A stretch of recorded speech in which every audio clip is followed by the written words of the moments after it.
পবিত্র ঈদ উল ফিতর উপলক্ষে রাজশাহী কলেজের কর্মচারীদের মাঝে ঈদ উপহার সামগ্রী বিতরণ করেছে ইসলামী ছাত্র শিবির রাজশাহী কলেজ শাখা। সোমবার রাজশাহী কলেজ প্রাঙ্গণে আয়োজিত এক অনুষ্ঠানের মাধ্যমে এই ঈদ সামগ্রী বিতরণ করা হয়। অনুষ্ঠানে প্রধান অতিথি হিসেবে উপস্থিত ছিলেন রাজশাহী মহানগর জামায়াতে ইসলামের নায়েব আমির ডক্টর জাহাঙ্গীর, রাজশাহী মহানগর ইসলামী ছাত্র শিবিরের সভাপতি ইমরান নাজির, ইসলামী ছাত্র শিবির রাজশাহী কলেজ শাখার সভাপতি মোহাম্মদ মোশাররফ হোসেন মাহাদি সহ সংগঠনের অন্যান্য নেতাকর্মীরা। অনুষ্ঠান শেষে রাজশাহী কলেজের বিভিন্ন দপ্তরে কর্মরত কর্মচারীদের মাঝে ঈদ উপহার সামগ্রী বিতরণ করা হয়। উপহার সামগ্রীর মধ্যে ছিল ঈদ উপলক্ষে প্রয়োজনীয় বিভিন্ন খাদ্য সামগ্রী।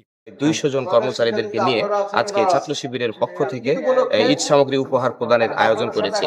আমরা এখানে কর্মচারীদের জন্য বিভিন্ন রকম ঈদ সামগ্রী উপহার রেখেছি, যেরকম লাচ্চা রয়েছে, সেমাই রয়েছে, লুডুস রয়েছে, তেল রয়েছে, চিনি রয়েছে, দুধ রয়েছে, মশলা রয়েছে। এছাড়া বিভিন্ন রকম ঈদ সামগ্রী আমরা তাদের মাঝে বিতরণ করে থাকি।